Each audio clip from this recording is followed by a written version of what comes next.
The sun hung low in the sky, casting a warm golden hue over the bustling streets of London. Tourists meandered through historical landmarks, their cameras clicking as they captured memories against the backdrop of centuries-old architecture. The air was filled with a blend of excitement and reverence, as visitors from around the world gathered to witness the iconic changing of the guard ceremony outside Buckingham Palace.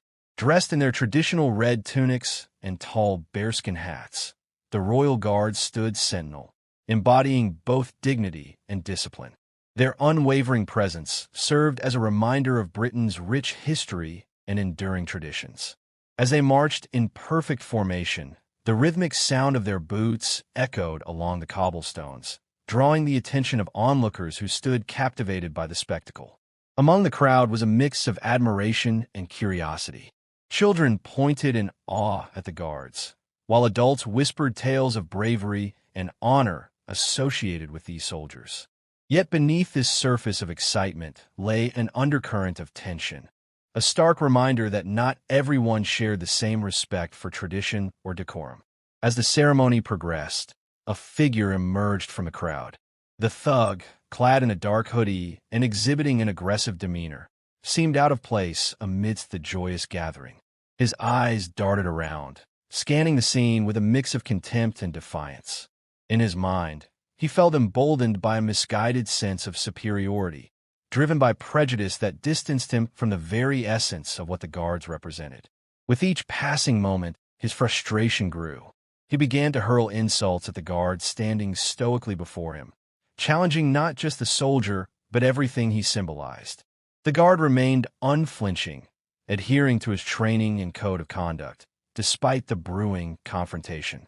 Bystanders exchanged uneasy glances, sensing that this interaction was teetering on a dangerous brink. The idyllic atmosphere began to shift as tension mounted, the calm before an impending storm. The stage was set for an encounter that would shatter that serene moment and send shockwaves through the crowd, forever altering their perceptions of duty, honor, and courage in the face of adversity. As the scene unfolded, two distinct characters emerged from the crowd, each representing a contrasting ethos shaped by their experiences and beliefs. The first was the Royal Guard, Private James Carter, a dedicated soldier whose life had been defined by discipline and duty. At just 24 years old, he had already spent several years serving in the prestigious Household Division. His tall frame and precise posture were a testament to his rigorous training, instilling a sense of pride in both himself and those around him. Private Carter was not just a symbol of tradition. He embodied resilience and honor.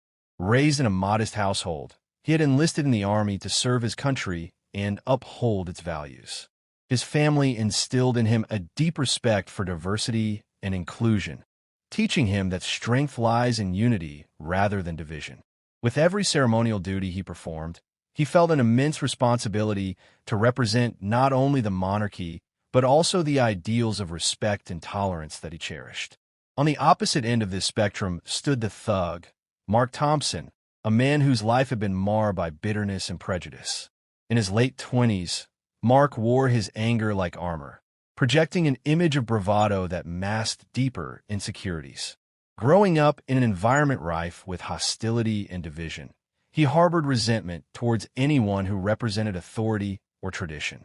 Mark's worldview was shaped by narrow-minded beliefs that fueled his sense of entitlement and aggression. As Mark approached the guard with scornful remarks, his disdain was palpable. He felt empowered by the crowd's energy, but blind to the consequences of his actions. While Private Carter stood as a beacon of composure and dignity, Mark represented chaos, a living embodiment of the societal issues that often fester beneath the surface. Their confrontation was not merely a clash between two individuals. It symbolized a broader conflict between respect and hatred, tradition and rebellion. As tensions escalated at Buckingham Palace, their diverging paths were destined to collide dramatically, an encounter that would resonate beyond that moment, echoing themes of courage, prejudice, and a struggle for understanding in an increasingly divided world. The atmosphere around Buckingham Palace grew increasingly charged as Mark Thompson, fueled by a reckless urge to provoke, stepped closer to Private James Carter. With a sneer plastered across his face, he began hurling derogatory remarks at the guard, his voice rising above the sounds of the bustling crowd. "What are you standing there for? Just a puppet in your fancy uniform," he spat, each word dripping with contempt. Private Carter remained steadfast, his training kicking in as he focused on maintaining composure amid the escalating tension. He had encountered unruly behavior before, but Mark's vitriol was different, laced with a deep-seated resentment that transcended mere disrespect. The guard's posture was unyielding, eyes fixed ahead as he practiced the art of ignoring verbal assaults designed to draw him into confrontation. Around them, tourists began to notice the altercation. Some instinctively pulled out their phones, eager to capture what they perceived as an unfolding drama. Others exchanged uneasy glances, unsure whether to intervene or simply watch as the situation escalated. A ripple of anxiety spread through the crowd, contrasting sharply with the earlier excitement of the ceremony. Mark sensed the attention, and it only emboldened him further. "What are you going to do? Stand there like a statue?" he taunted, stepping closer, invading Private Carter's personal space. The guard's heart raced, but his exterior remained calm. He was trained for situations like this, taught to defuse conflicts rather than escalate them. However, as Mark continued his tirade, pushing limits and testing boundaries, a tension gripped the air, one that suggested this would not end quietly. With every insult hurled, Mark's bravado seemed to grow. He waved his arms dramatically as if putting on a show for the onlookers, seeking validation from their reactions. "You think you're better than me just because you wear that ridiculous outfit?" he shouted, completely oblivious to the history and honor associated with the Royal Guard. As bystanders watched in disbelief, it became clear that this wasn't just a simple provocation. It was a challenge, a clash of ideologies manifesting in real time. The line between professionalism and provocation blurred as tensions reached a boiling point. In that moment, it became evident that something shocking was about to unfold, setting the stage for an incident that would ripple through not only their lives, but also through society at large. The tension that had been building in the air reached a critical point as Mark Thompson, emboldened by the crowd's attention and his own reckless bravado, made a sudden, impulsive move. With a swift motion, he lunged toward Private James Carter, reaching for the ceremonial sword that hung at the guard's side. The crowd gasped collectively, their excitement turning to shock as they processed the unfolding chaos. In an instant, Mark's hand closed around the hilt of the sword. Private Carter reacted instinctively, his training kicking in as he attempted to maintain control of his weapon.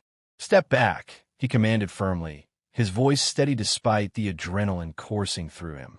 But Mark was fueled by a mix of anger and adrenaline, his grip tightening around the sword as he pulled it free from its sheath. With the sword now in his possession, Mark felt a surge of misguided triumph. He held it aloft like a trophy, brandishing it with a wild grin that belied the seriousness of his actions. The crowd erupted into a mix of gasps and murmurs, some people crying out in disbelief, while others instinctively backed away from the escalating confrontation. The Royal Guard sword, symbolic of honor and duty, was now in the hands of someone who held no respect for its significance. Private Carter's heart raced as he assessed the situation. He understood that this was no longer just an insult. This was a serious threat. The sword was not merely a weapon. It was an emblem of tradition and protocol that demanded respect. In that moment, he knew he could not let this act of theft go unchallenged. "Put it down," he shouted again, voice rising above the clamor of the crowd. But Mark only laughed, reveling in the chaos he had created. "What are you going to do? Call for backup?" he taunted, waving the sword playfully as if it were nothing more than a prop in some twisted performance.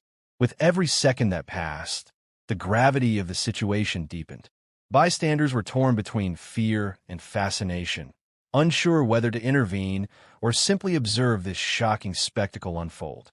Private Carter took a deep breath, centering himself as thoughts raced through his mind about how to regain control without escalating violence further.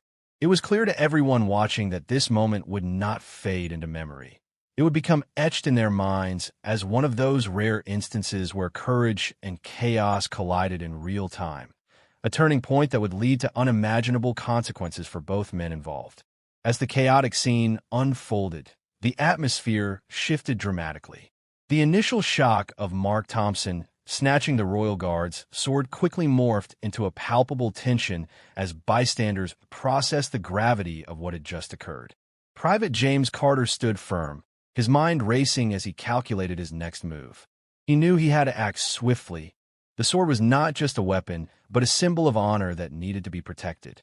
Mark, still brandishing the sword like a reckless child playing with a toy, reveled in the attention he had drawn from the crowd. He swung it playfully, eliciting gasps and murmurs of disbelief from onlookers.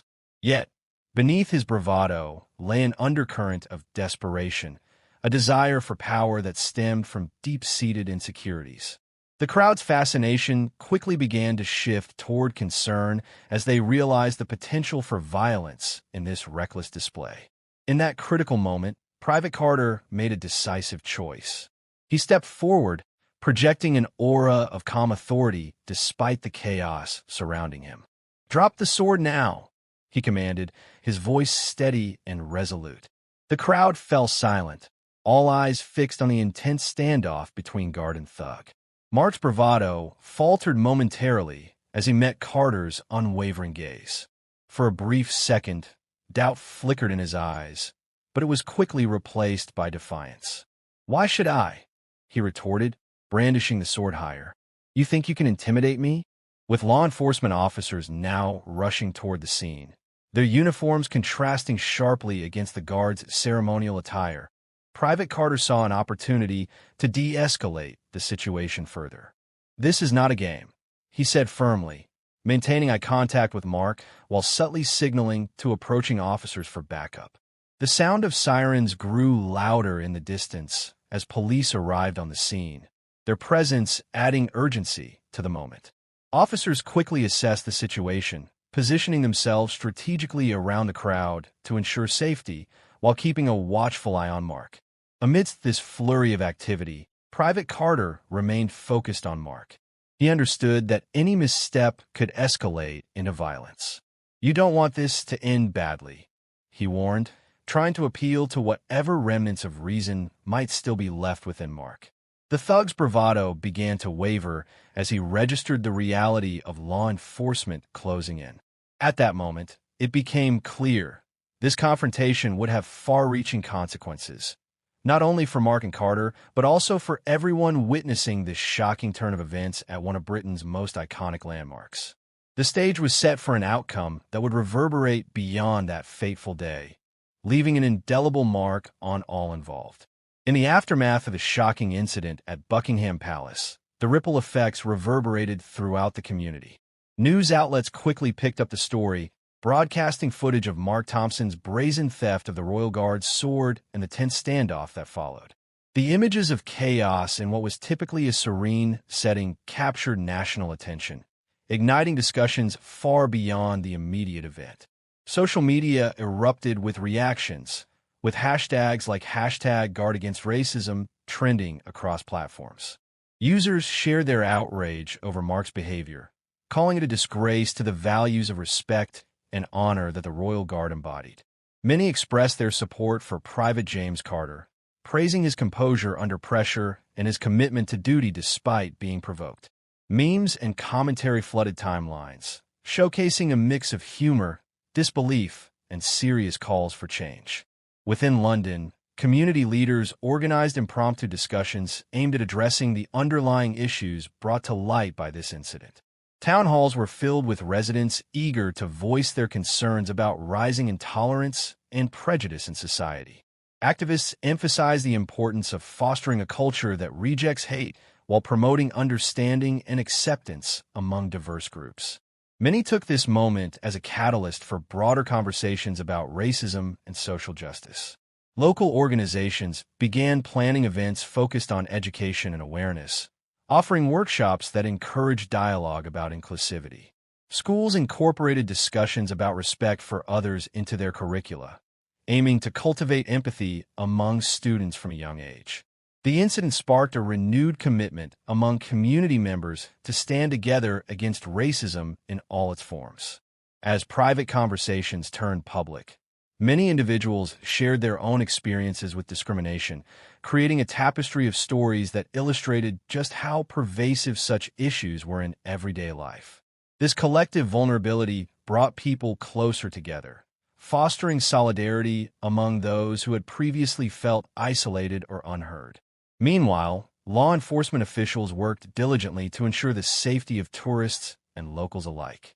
They increased patrols around key areas, including Buckingham Palace, demonstrating a commitment to maintaining peace in the wake of such chaos. The community response to this incident transcended mere outrage. It became a powerful movement aimed at healing and growth. The narrative surrounding Private Carter and Mark Thompson evolved from one of conflict to one of hope. Hope for change, understanding, and ultimately a more united society that would not tolerate acts of hatred or disrespect.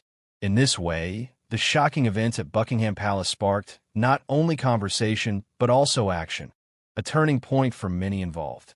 As the dust settled following the chaos at Buckingham Palace, Mark Thompson found himself facing the harsh realities of his actions. In the immediate aftermath of snatching the Royal Guard sword, he was swiftly apprehended by law enforcement officers who had arrived on the scene. The echoes of his earlier bravado faded as he was handcuffed and led away, a stark reminder of the consequences that awaited him. The charges against Mark were serious: assault, theft, and public disorder. With each passing hour, the weight of his decisions pressed down heavily on him. As he sat in a holding cell, reflecting on the events that had transpired, he grappled with a wave of regret and confusion. What had started as a misguided attempt to assert dominance had spiraled into a situation that could permanently alter the course of his life. The media frenzy surrounding the incident only intensified as news outlets reported on Mark's arrest. Headlines painted him as a symbol of ignorance and hate, thrusting him into the spotlight for all the wrong reasons. Social media users dissected every aspect of his actions, with many calling for accountability and justice. Public opinion swiftly turned against him. He became a representation of everything that was wrong in society, a manifestation of prejudice that many were determined to confront. As Mark awaited his arraignment, community leaders and activists rallied for justice, emphasizing that such behavior should not go unchecked. They called for appropriate legal repercussions to send a strong message about intolerance and racism. In court, Mark faced not only the legal ramifications, but also the collective disapproval of a community that was now more united than ever against hate. During his trial, testimonies from witnesses painted a vivid picture of the chaos he had instigated. Many spoke about their fear and disbelief during the incident, emphasizing how it had shattered their sense of safety in a place known for its dignity and tradition. The judge listened carefully to both sides, but made it clear that such actions could not be tolerated. Ultimately, Mark was found guilty on multiple counts and sentenced to community service alongside mandatory counseling sessions focused on anger management and racial sensitivity. The judge hoped this would serve as an opportunity for rehabilitation rather than merely punishment. As he walked away from the courthouse, Mark faced a difficult journey ahead, one marked by reflection and change. It was clear that his actions had consequences not just for himself, but also for those around him. The incident at Buckingham Palace would forever serve as a pivotal moment in his life, a chance to confront his prejudices and seek a path toward understanding rather than hatred. Whether he would seize that opportunity remained uncertain, but the community's response had laid down a firm foundation for dialogue and growth in the wake of such shocking events. In the weeks following the incident at Buckingham Palace, Private James Carter found himself reflecting deeply on the events that had unfolded that fateful day. As a royal guard, he had always understood his role as one of duty and decorum, representing not just the monarchy, but also the values of respect and unity that the institution stood for. However, the brazen theft of his sword by Mark Thompson had rattled him in ways he hadn't anticipated. Initially, Carter felt a surge of adrenaline during the confrontation, a fight-or-flight reaction stemming from years of military training. But as the chaos subsided and he began to process what had happened, a sense of vulnerability washed over him. He realized that he had been thrust into a situation that transcended mere protocol. It was a confrontation with societal prejudice, a stark reminder that racism and intolerance lurked even in the most hallowed spaces. Despite feeling shaken, Private Carter also experienced an overwhelming sense of purpose. The incident had ignited conversations in the community about racism that had long been ignored, and he felt honored to be part of a larger dialogue that could promote understanding and change. He recognized that his position as a Royal Guard came with responsibilities beyond standing watch. He was now an unwitting symbol of resilience against hatred. In private moments, he wrestled with feelings of anger toward Mark Thompson, grappling with how someone could harbor such blatant prejudice. Yet, he understood that responding with hate would only perpetuate the cycle of division. Instead, he chose to channel his energy into advocacy, participating in community discussions aimed at fostering inclusivity and reconciliation. Carter also took time to reach out to fellow guards and soldiers who shared their own experiences with discrimination. Their stories revealed that Mark's actions were not isolated incidents. They were part of a broader narrative that needed addressing. This bond among his peers fortified his resolve to stand against intolerance in all its forms. As news coverage continued to spotlight the incident, Private Carter became an advocate for change within the ranks of the military as well. He engaged in discussions with leadership about implementing training programs focused on cultural sensitivity and anti-racism. He believed that every soldier should be equipped not just for battle, but also for understanding and respecting diversity. Through it all, James Carter remained committed to his duties as a Royal Guard while embracing his newfound role as a voice for change. The experience had transformed him, pushing him to confront uncomfortable truths about society and inspiring him to advocate for a future where respect prevailed over hatred. In doing so, he hoped to turn a shocking moment into an opportunity for healing, both for himself and for the community at large. In the wake of the shocking incident at Buckingham Palace, a series of profound lessons emerged, resonating throughout the community and beyond. The theft of the Royal Guard's sword by Mark Thompson became more than just a moment of chaos. It transformed into a pivotal turning point that sparked discussions about racism, respect, and the collective responsibility to foster a more inclusive society. One of the most significant lessons learned was the importance of standing up against hate. The incident reminded everyone that silence in the face of prejudice can contribute to its proliferation. Witnesses and community members alike recognized their roles as active participants in creating an environment where intolerance would not be tolerated. Many began to understand that speaking out, whether in defense of a person or principle, could help dismantle the structures that allow racism to persist. Additionally, the event underscored the necessity of education and awareness.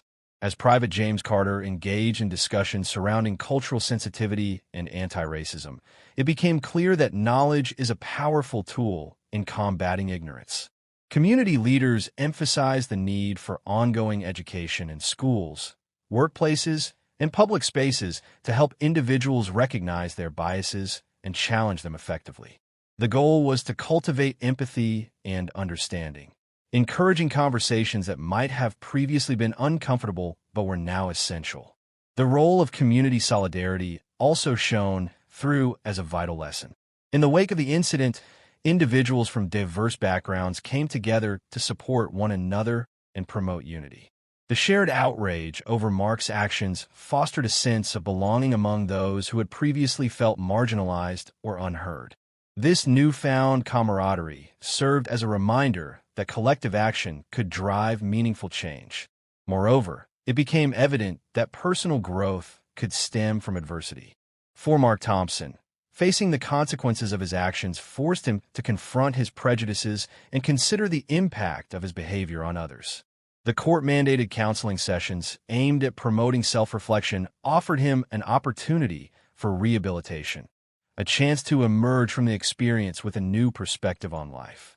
Private Carter's journey also illustrated how one could turn a traumatic experience into a catalyst for positive change. By advocating for inclusivity within his ranks and engaging with community initiatives, he showed that courage could take many forms. Ultimately, these lessons highlighted that while shocking events may provoke fear and division, they can also inspire hope and transformation. The community's response became a testament to the resilience of human spirit, an affirmation that through understanding, education, and solidarity, it is possible to create a future where respect triumphs over hatred. In this way, the incident at Buckingham Palace served not only as a cautionary tale, but also as a blueprint for progress toward a more harmonious society. In the aftermath of the unsettling incident at Buckingham Palace, it is clear that the time for action is now. This shocking event has not only exposed the ugly realities of racism and intolerance, but has also ignited a passionate call for change that resonates within each of us. It serves as a reminder that we all have a role to play in creating a society rooted in respect, understanding, and unity. First and foremost, we must confront prejudice in our daily lives. Whether through casual conversations, social media interactions, or community gatherings, it is essential to challenge racist remarks and behaviors whenever they arise. Silence can no longer be an option. Speaking out against injustice empowers others to do the same and fosters an environment where hate cannot thrive. Education is another powerful tool in our collective arsenal. We must advocate for comprehensive anti-racism training in schools, workplaces, and community organizations. By equipping ourselves and future generations with knowledge about different cultures, histories, and experiences, we can dismantle ignorance and cultivate empathy. Encourage local schools to implement programs that promote inclusivity and celebrate diversity. Every lesson learned creates a ripple effect that can change attitudes over time. Moreover, community engagement is vital. Attend town hall meetings, participate in discussions about social justice, and support local initiatives aimed at promoting equality. Get involved with organizations that focus on racial justice and inclusion. By uniting with others who share this commitment, we can amplify our voices and create meaningful impact. Additionally, support legislation that seeks to address systemic inequalities. Advocate for policies that promote equity in housing, education, healthcare, and employment opportunities. Write to your representatives, share your concerns with them, and push for reforms that ensure justice for all individuals, regardless of their background or identity. Finally, let's remember the power of compassion and dialogue. Reach out to those who may hold differing views. Engage them in open conversations about race and inclusivity. Building bridges through understanding can often be more effective than widening divides through anger. As we reflect on the events surrounding the Royal Guard's sword theft, let us transform shock into action. Together, we have the potential to foster a society where respect prevails over hatred, a world where diversity is celebrated rather than feared. This call to action requires courage from each of us. It demands that we actively participate in creating lasting change. Let us rise to this challenge, not just for ourselves, but for future generations who deserve to live in a community defined by acceptance and love rather than division and fear. The time for change is now. Let us seize this opportunity together.